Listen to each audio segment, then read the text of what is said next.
Hello and welcome to Security Sunday from sysnetshield.com. My name is Patrick, and I'll be guiding you through the events of the past week in the world of cybersecurity. Telegram founder Pavel Durov has been arrested in France due to content moderation failures. French authorities have taken issue with the lack of moderation on the instant messaging service, which has allegedly become a hub for criminal activity, including things like drug trafficking, money laundering, and fraud.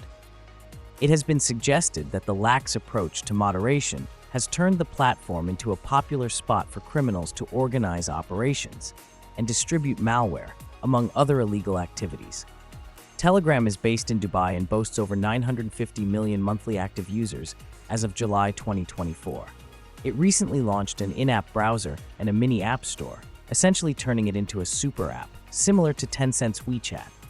Despite the arrest, Telegram has maintained that it abides by EU laws, including the Digital Services Act, and its moderation is within industry standards and constantly improving, arguing that it's absurd to claim that a platform or its owner are responsible for abuse of that platform. The French President Emmanuel Macron has stated that Durov's arrest was not a political decision and that the government had no involvement in the operation. Further, the arrest has been said to be part of a judicial investigation. It has been stated that the detention is connected with an investigation opened on July 8, 2024, looking into criminal activity on the platform and Telegram's lack of cooperation with law enforcement. An unnamed person is also being investigated for being complicit in distributing child pornography and narcotics via Telegram. The arrest has ignited debate over free speech and censorship, while also re-evaluating Telegram's encryption practices. Matthew Green, a security researcher and associate professor of computer science at Johns Hopkins University, pointed out that Telegram does not end-to-end encrypt conversations by default, suggesting its server might attract a lot of attention from intelligence services due to its large user base. He urged users to think about confidentiality matters and make informed decisions about the platforms they use. Notion, a global productivity tool, has announced its exit from the Russian market due to US-imposed restrictions on software service providers. The company will terminate all workspaces and accounts associated with Russian users. As of September 9, 2024, Russian users will no longer have access to the platform. The decision came in the wake of US government restrictions that prohibit access to specific software products and services for anyone in Russia. The company has specified that it will delete all accounts based in Russia and discontinue workspaces in the country. Users have until September 8th to copy their data. After this date, they will be unable to access or recover any data from Notion. Instructions for exporting content or entire workspaces have been provided. However, restrictions may apply in the case of enterprise workspace members if admins have chosen to disable the export option to keep data internal. Workspace owners collaborating with Russian users but are not based in the country will not have their workspaces deleted. However, their Russian collaborators will no longer be able to access the workspace beyond the set deadline. The software platform also announced the unilateral termination of subscription plans for affected users on September 9, 2024, with no further charges. Notion has also sent out email notifications about the closure of accounts to affected users.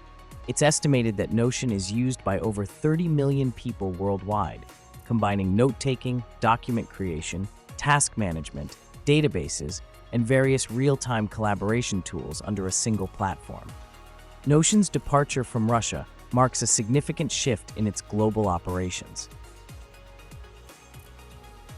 A stealthy Linux malware called sedexp has managed to remain undetected since 2022 by using a persistence technique not enclosed in the MITRE ATT&CK framework. Discovered by risk management firm Stroz Friedberg, the insidious malware allows its operators to create reverse shells for remote access to further propagate the attack.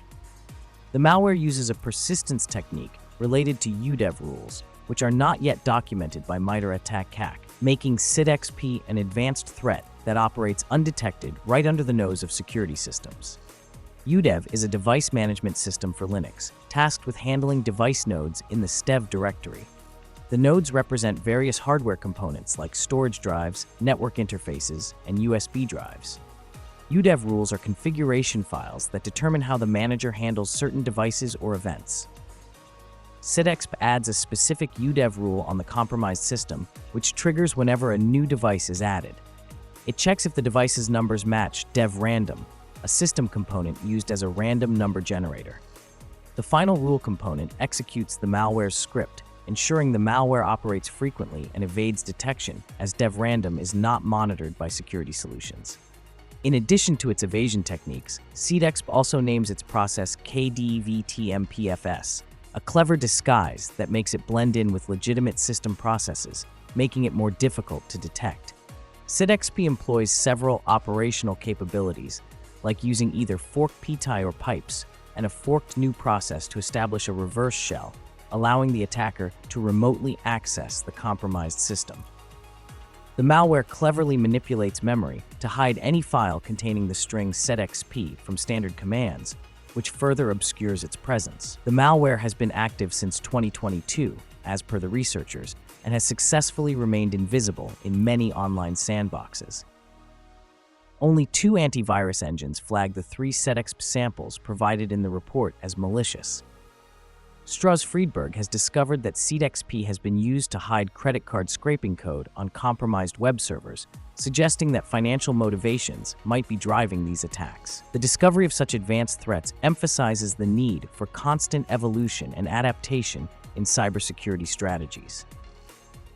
The American Radio Relay League, ARL, admitted to paying a $1 million ransom to restore systems encrypted after a ransomware attack in May.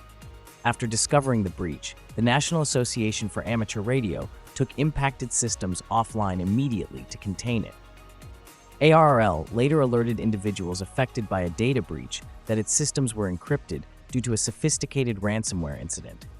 ARL attributes the hack to a malicious international cyber group, but hasn't officially linked it to a specific ransomware operation.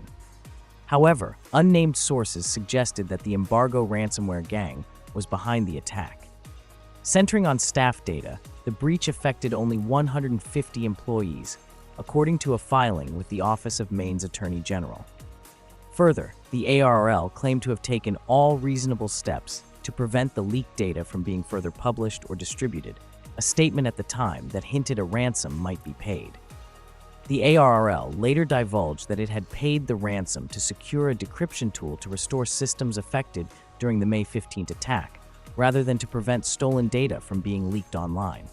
The decryption tool was demanded by the attackers in return for access. The ARL, a small 501c3 organization, noted the hackers seemed to believe that the organization had extensive insurance coverage, presumably to cover a large ransom. The association expressed that it has extensively restored most of its systems and anticipates an additional 2 months to recuperate all the affected servers under new infrastructure rules and standards.